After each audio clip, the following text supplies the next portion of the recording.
எல்லாத்துக்கும் ஹாய் வணக்கம் welcome back to Jaya's life. இன்றைக்கி நம்ம வீடியோவில் ஏன் எதற்கு எப்படி நம்மளுக்கு ஏன் கோவம் வருது, எதுக்கு கோவம் வருது, எப்படி கோவம் வருது, இதை பற்றி தாங்க நம்ம வீடியோவில் பார்க்க போகிறோம். பொதுவாக என்ன அப்படின்னா, நமக்கு ஒரே லைஃப் ஸ்டைல் இல்லாமல் சேஞ்ச் ஆகிட்டே இருக்கிறதில்ல. அதாவது பிறந்தப்போ ஒன்று, அதுக்கப்புறம் காலேஜ் போகும்போது, ஸ்கூல் போகும்போது, அது எல்லாத்துக்கும் எல்லா ஜெண்டருக்குமே இருக்கிற ஒரு இது. இருந்தாலும் லேடிஸ்க்கு அப்படிங்கும்போது கொஞ்சம் டிஃப்ரெண்ட்டு. புகுந்த வீடு, அதையும் தாண்டி ஒரு பிறந்த வீடு அப்படின்னு நிறைய இருக்குது இல்லைங்களா? இந்த மாதிரி தான். அப்போ கொஞ்சம் அக்செப்ட் பண்ணிக்க முடியாத நிறைய விஷயத்துக்காக நம்மளுக்கு கோபம் வரலாம். அது ஒரு சில கண்டிஷன்ஸ் மட்டும்தான். போக போக பொறுத்து பார்ப்போம், சொல்லி பார்ப்போம், கெஞ்சி பார்ப்போம். அப்படியும் முடியல அப்படின்னா பஸ்ட் அவுட் ஆயிரும். அது ஏன் பஸ்ட் அவுட் ஆகுதுன்னு கூட நமக்கு தெரியாது. ஏன்னா அவ்வளோ மன அழுத்தமாக அந்த விஷயம் நம்மளை பாதிச்சிருக்கும். அதனால் மட்டுமே தான் பார்த்திங்க அப்படின்னா நம்ம கத்துறது. எல்லா விஷயமும் நடந்திருக்கும். யாரோ மேலே தப்பு இருந்திருக்கும், இல்லை நம்ம வீட்டில் இருக்கிற யாரோ மேலே தான் தப்பு இருந்திருக்கும். அதை நம்ம சொல்ல போய் நம்ம சொல்கிற விதம் வேறையா மாறி அது என்ன ஆயிருன்னா கடைசியில் நீ இப்படி பேசினதான் தப்பு, அவங்க சொல்கிறதெல்லாம் தப்பே கிடையாதுங்கிற மாதிரி எல்லா விஷயம் மறந்து போய் நம்மளை மட்டுமே கார்னர் பண்ணுற மாதிரி இருக்கும். அந்த டைமில் நம்ம மனசு ரொம்ப அலைப்பாய் அப்படின்னா ரொம்ப வருத்தப்படும்.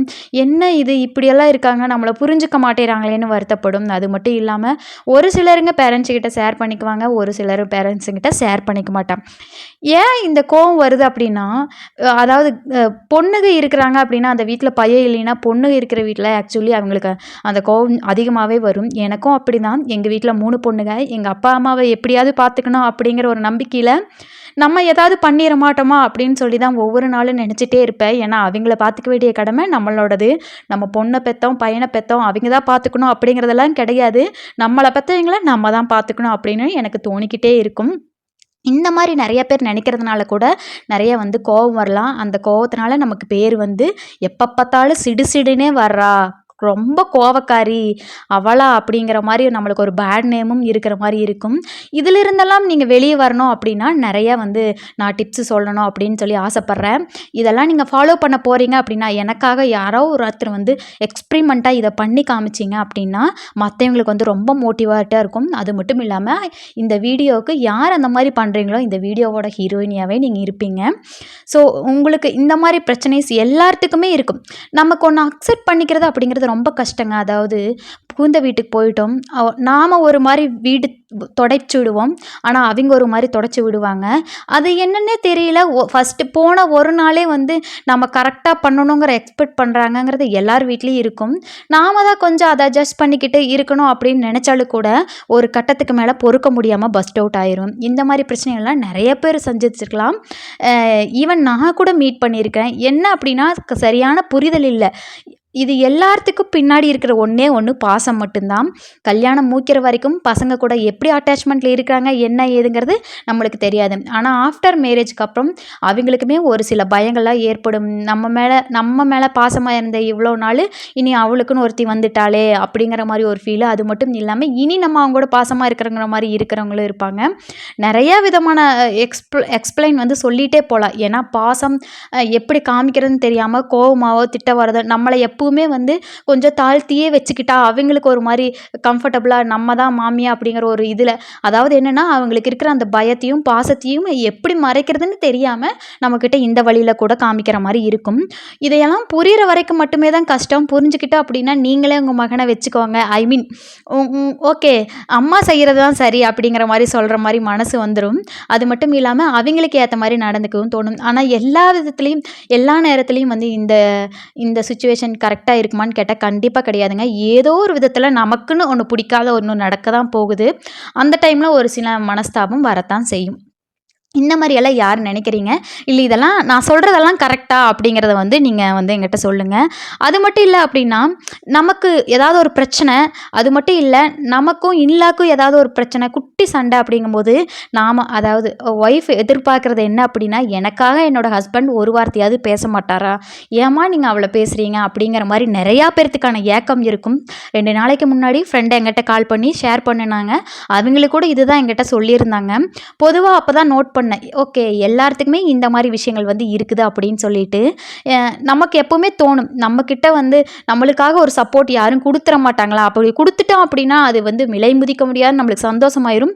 அவங்க சொன்னாலும் நாம் அமைதியாக இருந்திருப்போம். ஆனால் அந்த சுச்சுவேஷனில் நம்மளுக்கு சப்போர்ட் போடாமல் ஆப்போசிட்டில் எல்லாரும் சேர்ந்துட்டு நம்மளை தனி ஒரு ஆளாக நிறுத்தும் போது அது இருக்கிற வழி இருக்குதே சொல்லவே முடியாது. அதுதான் வந்து கோபத்தின் உச்சமாக மாறும். அப்படி சில டைம் அக்செப்ட் பண்ணிக்க முடியாத சுச்சுவேஷன் வரும்போது எச்சா கோபம் வரும். அதனால உடம்பு ரொம்ப பாதிக்கும், மனசும் ரொம்ப பாதிக்கும், ஷிவர் ஆகும். அதை நினச்சி யோசனையாகவே இருக்கும், நான் என்னோடய வீட்டில் எப்படியெல்லாம் இருந்தேன், இப்போ எப்படியெல்லாம் இருக்கேன் அப்படிங்கிற மாதிரி. ஒரு குட்டி அப்டேட்டு, இதுக்காக மன்னிச்சுக்கோங்க கண்டினியூட்டி மிஸ் ஆகுது. நம்ம வள்ளிவேல் கலெக்ஷன்ஸ்னு புதுசாக ஆரம்பிச்சிருந்து இல்லைங்களா, அதில் வந்து பிராண்டட் குர்த்திஸ் வந்து போட்டுட்ருந்தோம். 300 to 500 ரேஞ்சில் போட்டுட்ருந்தோம்.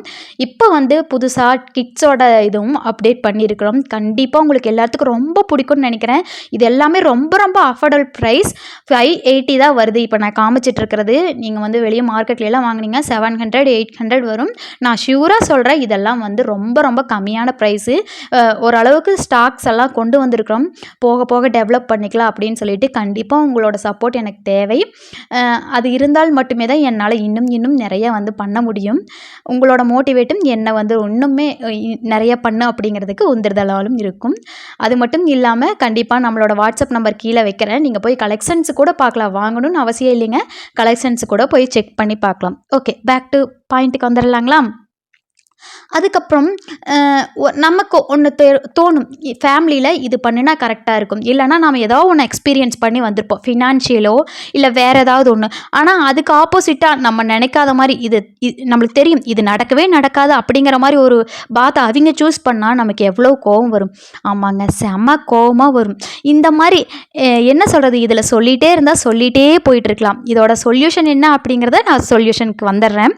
நீங்கள் வந்து டெய்லியும் ஒரு 5 to 10 மினிட்ஸ் வந்து மெடிடேஷன் பண்ணுங்கள். நீங்கள் என்னவா இருக்க போகிறீங்க, உங்களோட லைஃப்பை எப்படி மாற்றிக்க போகிறீங்க அப்படிங்கிறத நீங்கள் பண்ணுங்கள். அது மட்டும் இல்லாமல் ரொம்ப கோபம் வரும்போது ஒரு கொஞ்சம் தண்ணி குடிச்சிட்டு யோசிங்க, இது இப்படியெல்லாம் நடந்தால் எப்படி இருக்கும், இதுக்கப்புறம் இந்த சுச்சுவேஷன் எப்படி இருக்க போகுது, இதுக்கு முன்னாடி எப்படி நடந்திருக்குது அப்படிங்கிறத பற்றி யோசிங்க.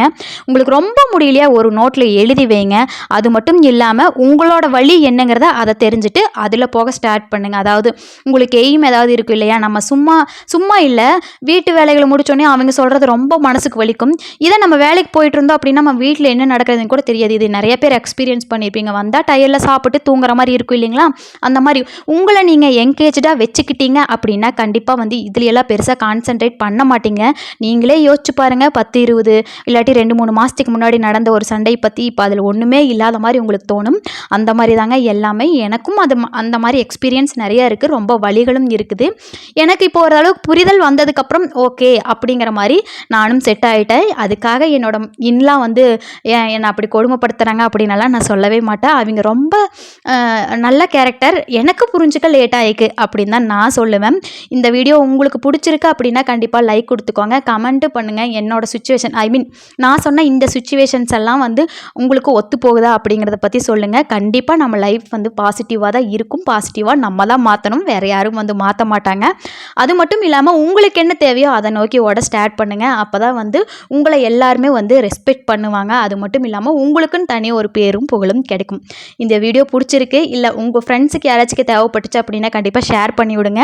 நான் இன்றைக்கி புதுசாக கட்டியிருக்கிற சாரீ நம்மளோட நான் விற்றுட்ருக்க அந்த சாரியில் ஒன்று தான், 500 rupees, ரொம்ப நல்லா இருக்குது. எனக்கு எப்படி இருக்குது அப்படின்னு சொல்லி கமெண்ட்ஸில் சொல்லுங்கள். எனக்கு இந்த ஒன் ஃப்ளீட் விட்டு கட்டணும் அப்படிங்கிறது ரொம்ப நாள் ஆசை. ஃபைனலாக வந்து அதை கட்டியாச்சு. இது எப்படி இருக்குன்னு எனக்கு சொல்லுங்கள். அது மட்டும் இல்லாமல் ஒரு லைக்கும் கொடுத்துக்கோங்க. தேங்க்யூ ஃபார் வாட்சிங்.